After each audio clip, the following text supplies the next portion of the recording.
गया है, सुनिए जनाब का।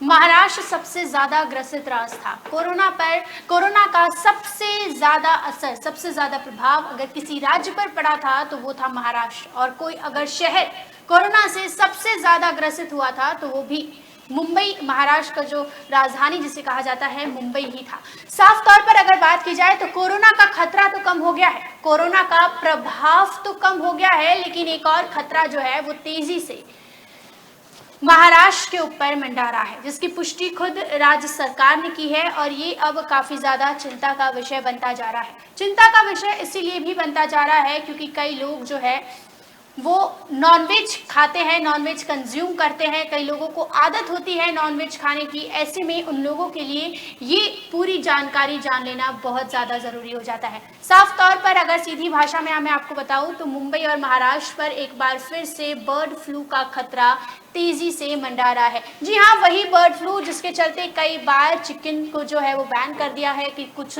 समय के लिए चिकन को दुकानों में बेचने की इजाज़त नहीं दी जाती है। आमतौर पर जब बर्ड फ्लू फैलता है तो इस तरीके की एहतियात जो है वो सरकार के द्वारा और महानगर पालिका के द्वारा जो है वो बरती जाती है। एक बार फिर से अगर थाने में देखें तो थाने में अचानक 100 मुर्गियों की मौत हो जाती है, जिसके बाद प्रशासन जो है वो अलर्ट हो जाती है और फिर पता चलता है कि एक बार फिर से बर्ड फ्लू का खतरा मंडरा रहा है। सिर्फ महाराष्ट्र में ही नहीं, अगर बात की जाए तो थाने में भी बर्ड फ्लू का केरल में भी बर्ड फ्लू का खतरा तेजी से मंडरा रहा है। इसीलिए वहां भी कई मुर्गियों को मारने का जो है वो निर्णय सरकार द्वारा लिया गया है, क्योंकि मुर्गियों से बहुत जल्दी ये इंसानों तक फैल जाता है। जो लोग पोल्ट्री फार्म में काम कर रहे हैं, जो लोग मुर्गियों की साफ सफाई कर रहे हैं, उनके संपर्क में आ रहे हैं, उनके लिए जो है ये काफ़ी ज़्यादा खतरनाक हो जाता है। इसीलिए सरकार लगातार इस तरीके की एहतियात जो है वो अपनाती है। अब सबसे बड़ा जो कई लोगों को ऐसा होता है कि उन्हें बर्ड फ्लू तो हो जाता है, लेकिन वो इस चीज़ से पता ही नहीं रहता है, उन्हें वो रूबरू ही नहीं रहते हैं कि वो बर्ड फ्लू से संक्रमित पाए गए हैं। तो ऐसे में हमें जान लेना बहुत ज़रूरी है। देखिए, संकट आने से पहले उसके लक्षण क्या है और उसके लिए एहतियात बरत लेना बहुत ज़्यादा ज़रूरी है। जिस तरीके से दूसरी लहर और पहली लहर और दूसरी लहर से सबक लेते हुए तीसरी लहर को हमने तुरंत ही हरा दिया, क्योंकि हमें पता था कि आखिर कोरोना है क्या, अब कोरोना से कैसे लड़ना है। तो अब कोरोना के आगे कितनी भी ज्यादा लहर आए हम उससे लड़ सकते हैं, क्योंकि हम कोरोना से रूबरू हो गए हैं। बर्ड फ्लू का पहला मरीज अगर देखा जाए तो 1997 में पाया गया था, वो भी भारत में नहीं पाया गया था। भारत में अगर देखा जाए तो महाराष्ट्र में सबसे पहले 2006 में इसका मरीज पाया गया था।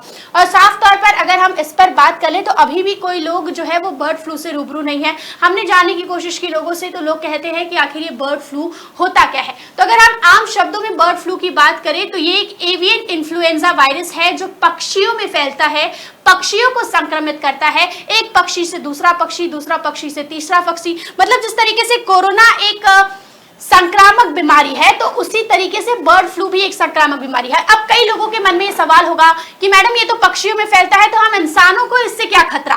तो देखिए, नॉनवेज खाने वाले लोग अगर आप उसको कंज्यूम करेंगे, अगर किसी मुर्गी को बीमारी है और आप उसको खाएंगे, चिकन को बीमारी है और आप उसको खाएंगे, तो जाहिर सी बात है कि उसकी बीमारी आपके अंदर भी आएगी। वो जो संक्रमण, जिस संक्रमण से जूझ रहा है, वो संक्रमण आपके अंदर भी आएगा। और बर्ड फ्लू इसीलिए भी खतरनाक माना जाता है क्योंकि इससे मौतें भी दर्ज की गई है। देखिए, मौत का संख्या भले ही उतना ज्यादा ना हो, मौत एक हो या दो हो, लेकिन वो चिंताजनक जरूर होता है। और बर्ड फ्लू से लोगों की मौतें भी हुई है, अभी नहीं हुई है, लेकिन पहले जो पास्ट में बर्ड फ्लू के केसेस आए हैं, पास्ट में जब बर्ड फ्लू फैला है, तो देखिए जब ये फ्लू है तब जाहिर सी बात है कि संक्रामक ही होगा। स्वाइन फ्लू को फ्लू कहा गया क्योंकि वो संक्रामक है, 1 से 2 से में फैल जाता है। तो इसी तरीके से अगर देखा जाए तो पक्षियों में वायरल संक्रमण फैलता है, उन्हें संक्रमित करता है, अचानक पक्षियों की जो है वो मौत होने लगती है। ये काफी संक्रामक बीमारी है जो पक्षियों और इंसानों दोनों को अपने चपेट में ले सकती है। और बता दें कि सबसे प्रसिद्ध avian influenza H5N1 bird flu के कारण पक्षी के साथ साथ इंसानों की मौत भी हो सकती है। अब अगर देखा जाए तो इसके लक्षण क्या है, चलिए, आप अगर बर्ड फ्लू के संपर्क में आ जाते हैं तो आपको कैसे पता चलेगा कि आपको बर्ड फ्लू है? आप कैसे जानेंगे कि आप बर्ड फ्लू से संक्रमित हो गए हैं? आप कैसे डॉक्टर के पास जाएंगे? क्योंकि इसके जो संक्रमण है वो इसके जो लक्षण है वो नॉर्मल है जो हमें वायरल फीवर्स में होते हैं। साफ तौर पर अगर देखा जाए तो इसका पहला जो है लक्षण, सिम्टम्स जिसे हम अंग्रेजी भाषा में कहते हैं, तो बुखार, उसके बाद हमेशा कफ रहना यानी कि सर्दी, नाक बहना, सिर में दर्द होना, गले में सूजन, मांसपेशियों में दर्द, दस्त, हर वक्त उल्टी जैसा महसूस होना। ये उन मरीजों के लक्षण है हर वक्त, ये जो पर्टिकुलर लक्षण हर वक्त उल्टी जैसा महसूस होना, जो कंज्यूम करते हैं बीमारी, जिस पक्षी को बीमारी है अगर वो उन्होंने उस पक्षी को कंज्यूम कर लिया तो वो उन्हें उल्टी जैसा महसूस होता है। पेट के निचले हिस्से में दर्द होना, सांस लेने में समस्या, सांस ना आना, निमोनिया होना, आंखों में कंजाइविटी लगना, ये सारे जो है ये बर्ड फ्लू के लक्षण है। अब कई लोग कहेंगे कि अगर हम नॉनवेज नहीं खाते तो हमें बर्ड फ्लू कैसे होगा? हम नॉनवेज अगर खाते ही नहीं तो हम बर्ड फ्लू के बारे में टेंशन क्यों लें? क्योंकि कई लोग हैं, बहुत ज्यादा लोग हैं जो वेजिटेरियन होते हैं, लेकिन फिर भी आपको बर्ड फ्लू से सतर्क रहने की जरूरत है, क्योंकि सिर्फ कंज्यूम करने वालों को ही नहीं, पोल्ट्री फार्म में जो लोग काम करते हैं, उसके आसपास रहते हैं, उन्हें भी बर्ड फ्लू का खतरा होता है। अगर कोई पक्षी बर्ड फ्लू से संक्रमित है, आप उसे टच भी करते हैं तो आप बर्ड फ्लू से संक्रमित हो सकते हैं। अब बर्ड फ्लू सिर्फ चिकन में ही नहीं पाया जाता, ये मोर में, गीज में और भी टर्की में, बतख में और भी कई अन्य प्रकार के पक्षी होते हैं। जैसे कि आप देखेंगे मोर को, बतख को, तो आप उसको दुलारेंगे, पुचकारेंगे, अगर आप वो बीमारी से संक्रमित हुआ तो आप भी जो है वो बर्ड फ्लू से संक्रमित हो सकते हैं। ये साफ तौर पर सीधी बात है जानने वाली। अब कई लोग कहेंगे कि पक्षियों में क्या लक्षण होते हैं बर्ड फ्लू के? तो पक्षियों में भी कई लक्षण होते हैं जिसे आपको जान लेना बहुत ज्यादा जरूरी है। पक्षी के लिए भी संक्रमण से बचने के लिए अगर देखा जाए तो पक्षियों के आंख से रिसाव होना, पक्षियों के जो पैर है वो नीले पड़ जाना, पक्षियों को सुस्ती आना, अंडे देने में कमी आना, ये सारे जो लक्षण है, पक्षियों की अचानक मौत हो जाना, इससे हम जान सकते हैं कि ये पक्षी बर्ड फ्लू से संक्रमित है।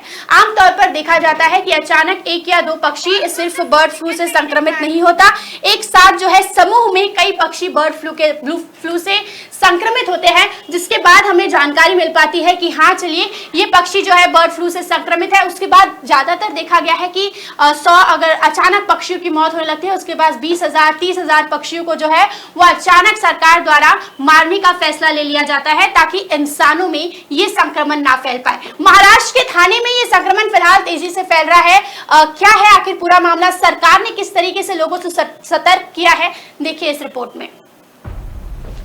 कोरोना संक्रमण काल में सबसे ज्यादा प्रभावित महाराष्ट्र के लिए एक और चिंता बढ़ाने वाली खबर सामने आ रही है। राज्य सरकार की ओर से गुरुवार को महाराष्ट्र में बर्ड फ्लू फैलने की पुष्टि की गई। राज्य सरकार के मुताबिक ठाणे स्थित एक फार्म में कई पोल्ट्री बर्ड्स की H5N1 एवियन इन्फ्लुएंजा वायरस से संक्रमित होने के बाद मृत्यु हुई। पोल्ट्री फार्म के 1 किलोमीटर के दायरे में रोकथाम के उपाय किए गए हैं और 23,800 पोल्ट्री बर्ड्स की गिनती की गई। संक्रमण की पुष्टि के बाद प्रोटोकॉल के अनुसार सभी को मारने की व्यवस्था की गई। हालांकि राज्य सरकार ने लोगों से नहीं घबराने की अपील की। महाराष्ट्र की तरह ही केरल में भी बर्ड फ्लू फैलने की जानकारी मिली है। वहां भी हजारों मुर्गियों को मारने का काम शुरू किया गया। पशुपालन आयुक्त सचिंद्र प्रताप सिंह के मुताबिक थाने की शाहपुर तहसील के एक फार्म में करीब 200 पोल्ट्री बर्ड्स थी, जिनमें 2, 5 और 10 फरवरी को कुछ की मृत्यु हुई। हालांकि फार्म की ओर से शुरू में मौतों की सूचना प्रशासन को नहीं दी गई। 10 फरवरी को मुर्गियों की मौत की सूचना के बाद 11 और 13 फरवरी को नमूने एकत्र किए गए और पुणे में पशुपालन विभाग के रोग जांच विभाग में जांच के लिए भेजे गए। यही सैंपल भारतीय कृषि अनुसंधान परिषद के राष्ट्रीय उच्च सुरक्षा पशु रोग संस्थान भोपाल में भेजे गए। सचिंद्र प्रताप सिंह ने बताया कि लैब से रिपोर्ट बुधवार रात को ही मिली, जिसमें बर्ड फ्लू की पुष्टि हुई। हालांकि गाँव के आसपास कोई झील या तालाब नहीं,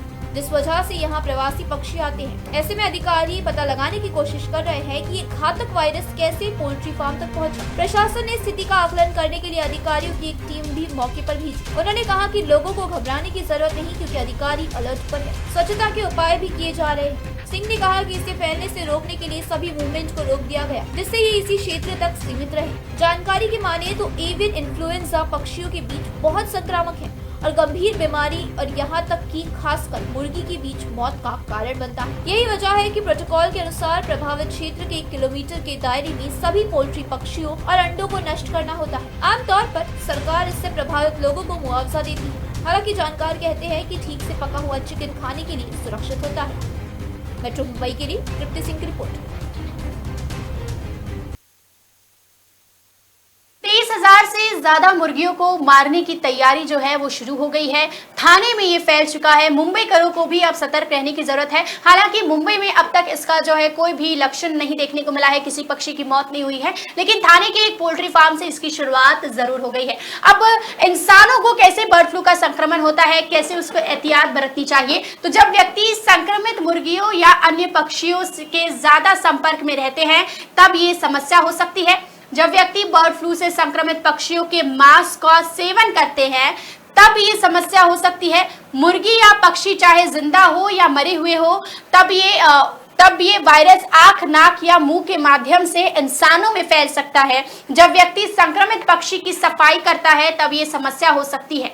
तो संक्रमित पक्षी के नोचने से भी ये समस्या हो सकती है। तो ध्यान रखें कि अगर कोई पक्षी संक्रमित है और अगर आप उसके संपर्क में आते हैं, वो पक्षी आपको किसी भी माध्यम से कांटेक्ट में आता है, तो आप इसके शिकार हो सकते हैं। और साफ तौर पर अगर देखें तो अब कई लोग पूछेंगे कि मैम हमें नॉनवेज खाने की आदत है, अगर हमें खाना है तो हम क्या करें। तो पक्षियों के, जैसे कि मैंने लक्षण बताए कि पक्षियों में किस प्रकार के इसके लक्षण देखे जाते हैं, तो अगर देखा जाए तो पक्षियों के आंख, गर्दन में जो है रिसाव होता है, गर्दन में सूजन होती है, आंख से रिसाव होता है, गर्दन में सूजन होती है, पैर नीले पड़ जाते हैं, पंख गिरने लग जाते हैं, अचानक मौत हो जाती है। तो समझ लीजिए कि इस पक्षी से आपको बचना है, इस पक्षी को आपको कंज्यूम नहीं करना है। ज्यादातर अगर देखा तो कच्चा मांस खाने से होता है, अगर आप बॉईल करके ऐसे खाए तो बर्ड फ्लू का खतरा उतना नहीं होता है। फिर भी अगर अभी आप फिलहाल अवॉइड करें तो ही बेहतर होगा। तो देखा आपने, ये था बर्ड फ्लू का सारा लक्षण, किस तरीके से आपको उससे बचना है, क्या है उसके सिम्टम्स। अगर सिम्टम्स है तो तुरंत डॉक्टर से संपर्क करिए, इसका इलाज भी है।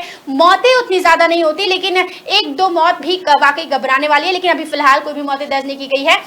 इससे पहले ही सरकार ने अलर्टनेस दिखाना शुरू कर दिया है। तो ये था पूरा मामला। आप जल्दी से जल्दी इसको शेयर करिए ताकि बर्ड फ्लू का खतरा मुंबई तक ना पहुंच पाए और जो थाने में फैला हुआ है वो जल्दी से जल्दी जो है रिकवर, जो सरकार लगातार एहतियात बरती है वो रिकवर हो जाए। तो अभी के लिए फिलहाल इतना ही। कल फिर ठीक 2:30 बजे सुनिए जनाब में मेरी आपसे मुलाकात होगी किसी नए मुद्दे के साथ। तब तक के लिए देखते रहिए मेट्रो मुंबई। धन्यवाद।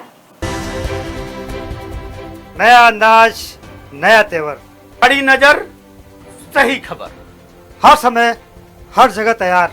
मुंबई का चौकीदार, मेट्रो मुंबई।